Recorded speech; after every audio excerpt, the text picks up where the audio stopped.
Hello and welcome back to Crash Bandicoot. This has been the remastered Sane trilogy playthrough by Rocket Rabbit Commentaries, and what is also the end of the carrot for pretty much the entire Sane trilogy, because we've already done 2 and 3. We're going to use the hidden pathway that we've been building this entire time in order to go see our babe. After Crash, of course, does an improvised version of the Crash dance with this D-pad. Just don't fall now. Use those shadows. Come on, you've been platforming all game now, player. Do it for her. And her salad.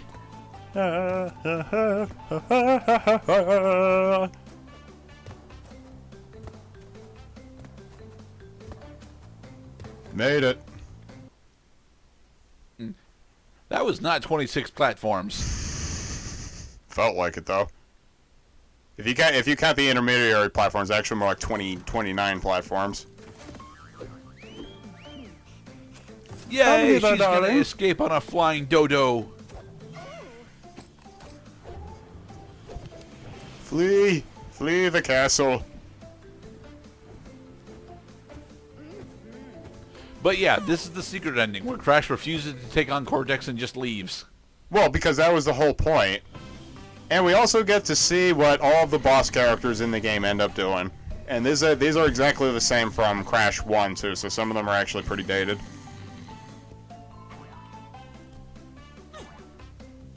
Through the Eye of the Vortex, a study of rapid evolution and its consequences.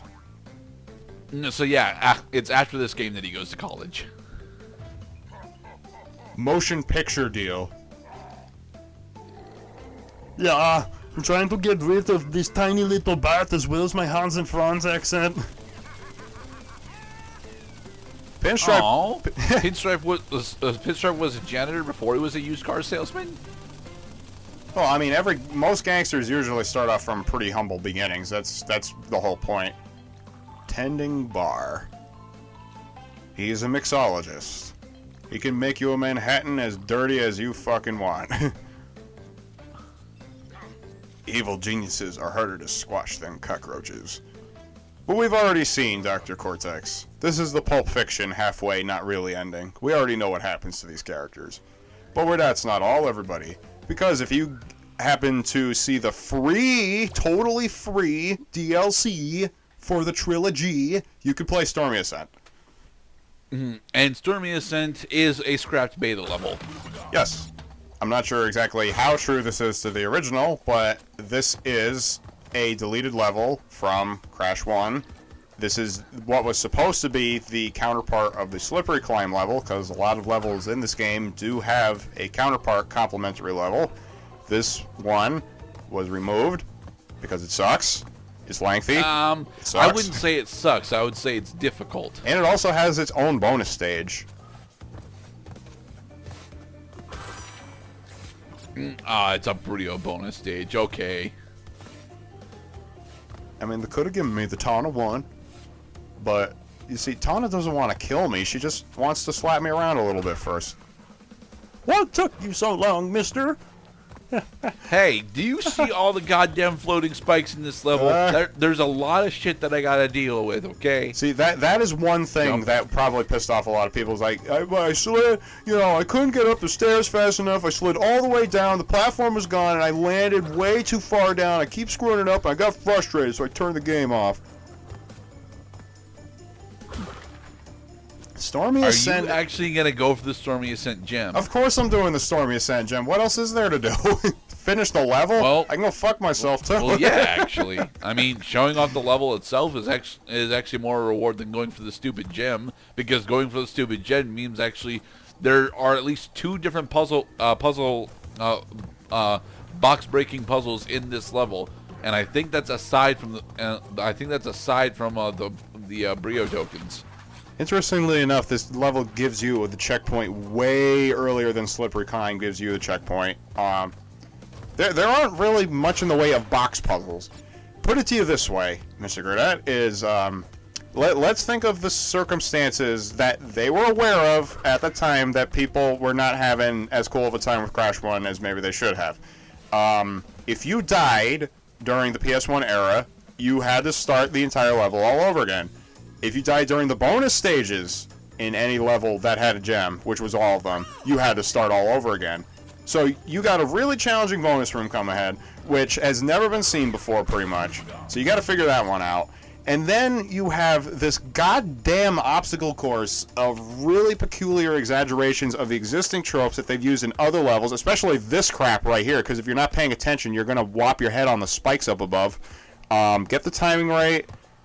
Stay low. And that's right, we don't have a crouch button. And we don't have a crouch button. So they took this game out because they took this level out because they figured people are going to go fucking crazy getting the gem in this level without dying. There's a box shadow there. It's fine. It's fine. It's not. You're just seeing things. So, are you sure I'm just seeing things? Gurdet, the fear has already begun to settle into your mind. Because I don't want to be here for 8 fucking minutes, okay? Well, we're not 8 fucking minutes in this level. We're in the credits for 9.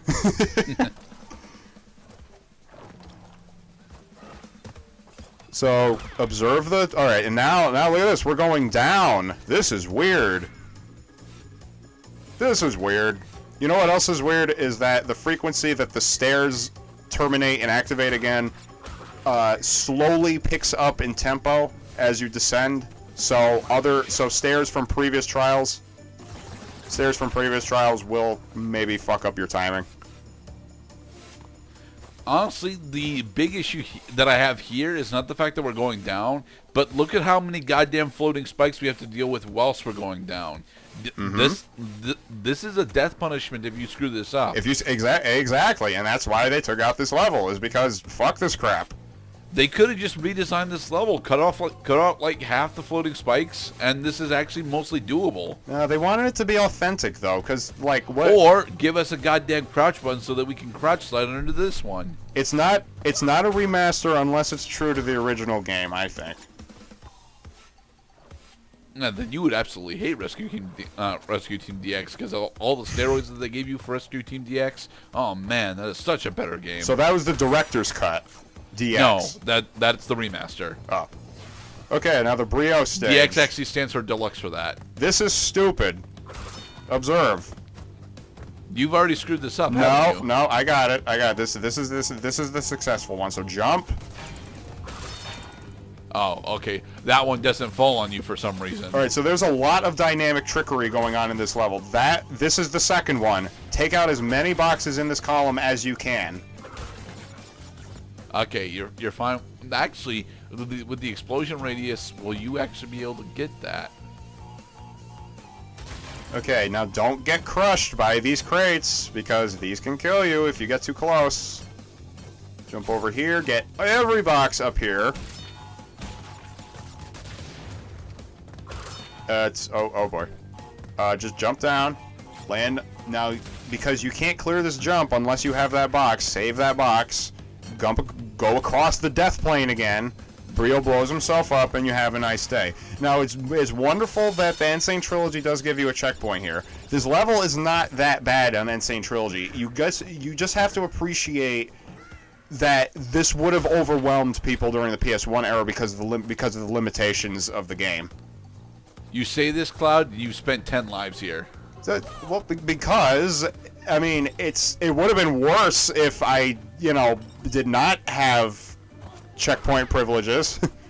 Yes, but that doesn't mean that it is inherently better just because we finally get to play it. It still makes you wonder, though, like, how accurate is this? Relatively accurate. A lot of there were in fact fan versions of Stormy Ascent that you could insert into the original Crash 1 disc back when hard modding PS1 ISOs was something that people actually wanted to do. Like Forbidden Memories, for example. Hey, I said that we were going to stop bringing that up. So there.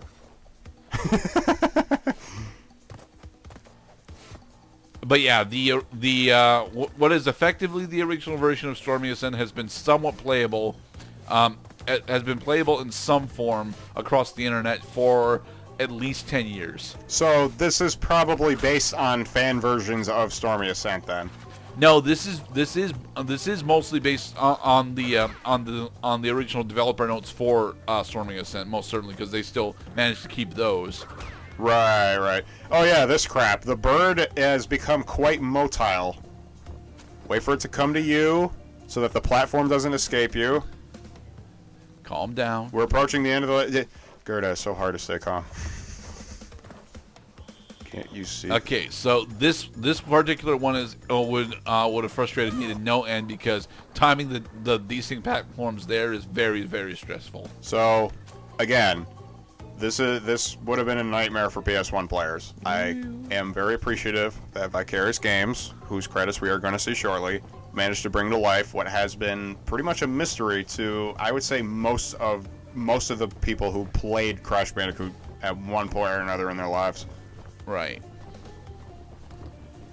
I mean, my cousin definitely never played this level. My cousin introduced me to Crash Bandicoot. And lo, we have done it. Yay! 4, 5. Got the gem. Woohoo! And if 102%. If you've gotten the Ultimate Gem Path achievement already, you've achieved 102% completion. Congratulations. Woot! The crown jewel. So, that was in fact Crash Bandicoot 1 Insane Trilogy and the entirety of the Insane Trilogy for the PlayStation 4. Toys for Bob. Developed by Toys for Bob's and Vicarious Visions. Now, to be perfectly honest, I am very, very glad that this remaster exists, specifically for the Crash 2 and 3 ports. I still think that they wasted their fucking time porting Crash 1, though.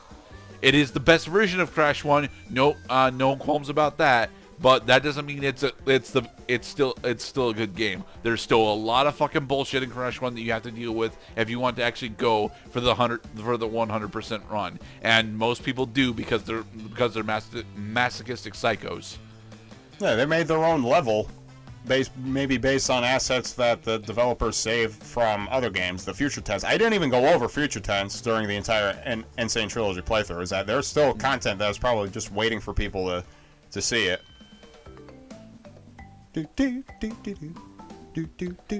So all in all, how do you think Insane Trilogy compares to the original Crash 3 trilogy? I mean, I've tried many times to detect any peculiarities with frame rate, velocity, jump distance, even the enemy AI patterns. The only thing you have to get used to is how everything looks.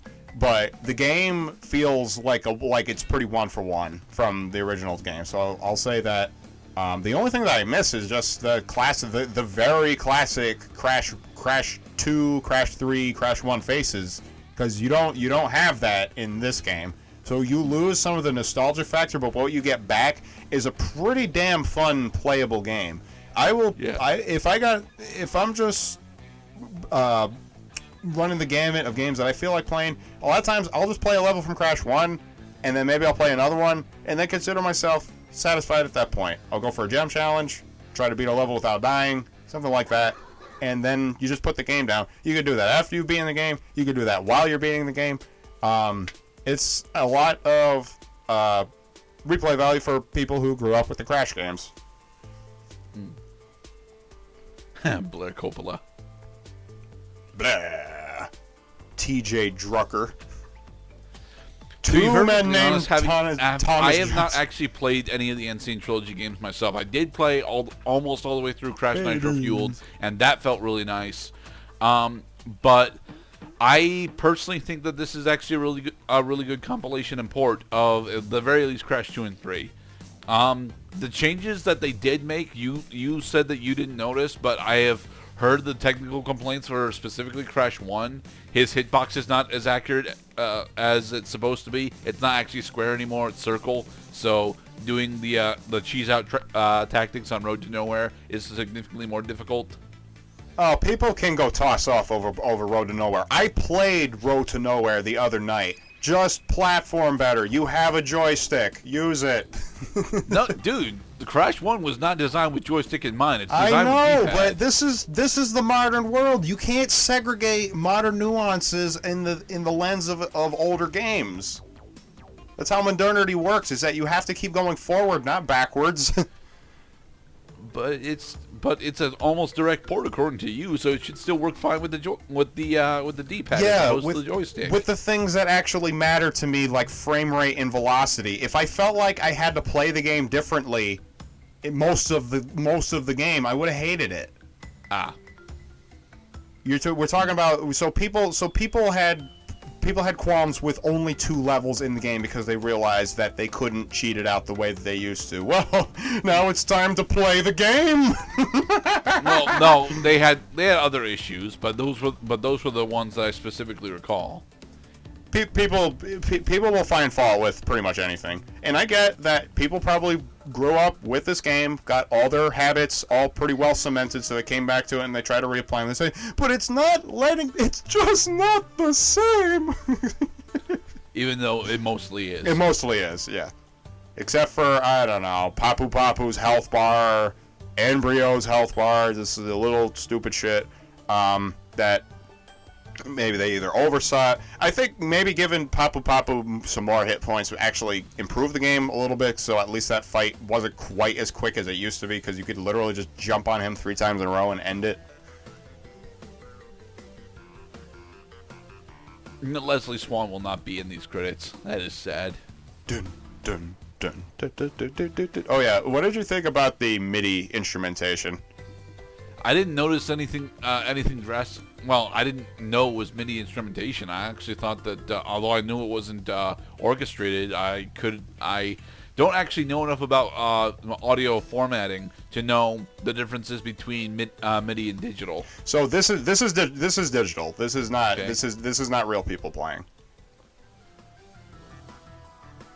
Okay. I mean, I could tell it wasn't real people playing because the notes are a tad fast for that, but... Oh, dude, human beings can play faster than these computers can right now. But that's well, not the point. they're play faster than these computers are playing.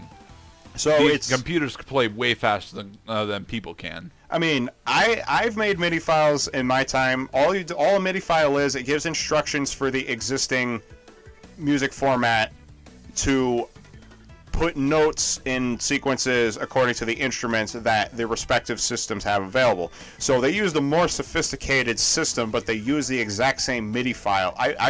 They probably only touched up on the MIDI files a little bit, but it's probably very true to the original MIDI that they used for the instruments that they had in 1997, 96. I don't know. I think I detect a little bit more digital processing on it, honestly. Yeah, because it's more sophisticated equipment. It's 20 years in the future. Okay. Boy, NATO. I always wonder if I saw another last name like that.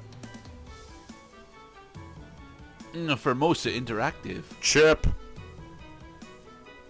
Mahalo, motherfuckers. Look at all the people who worked on this game. And I bet a lot of these people were fans of the original Crash Bandicoot, too. This game, this whole trilogy would not exist if it wasn't for a very long-standing, dedicated fan base. And Fred Tatasciore, who rejoins us from Ratchet & Clank. Welcome back. Ooh. Bobby Kotick. And pretty soon, we're coming up on the developer times for all the relics. So, again, because I didn't really go over it, after you beat Crash Bandicoot 1, you beat the final boss, you got the running shoes. Use the running shoes, you go back through all the levels and do the time trials over again.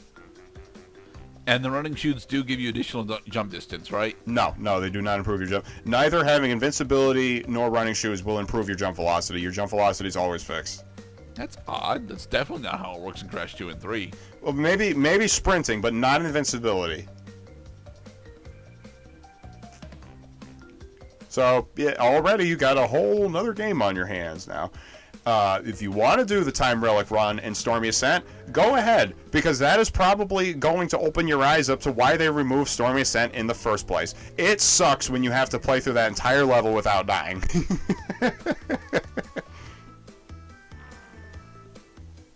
Abe.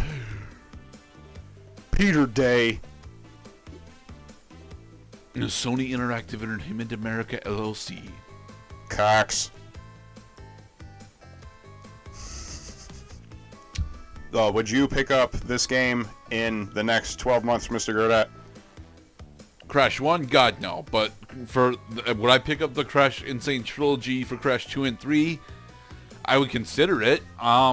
In the next 12 months, probably not. I'm still trying to do PC upgrades, so. Would you beat Stephen I's time of 2 minutes and 53 and 1/10 of a second in Stormy Ascent? In Stormy Ascent, God, no. There are a couple of these stages that I would actually probably try and beat developer times with. Maybe Road Crash, because I think that's one of the motorcycle levels. Yeah, it's one of the motorcycle levels. I would want to see specifically how they accomplish such a time first before attempting to better it myself. Well, wouldn't you like to know? No, not at the moment. Remember, no bandicoots were harmed in the creation of this game. You know, we only electrocuted them, fried them, dropped them off a cliff, and sometimes squished them. Well, these two bandicoots have been video game mascots long-standing throughout history, and we greatly appreciate you all joining us for what has been a very fun playthrough, and it's been my pleasure to do for the channel and YouTube. Thank you very much for watching, everybody. Be safe, everybody.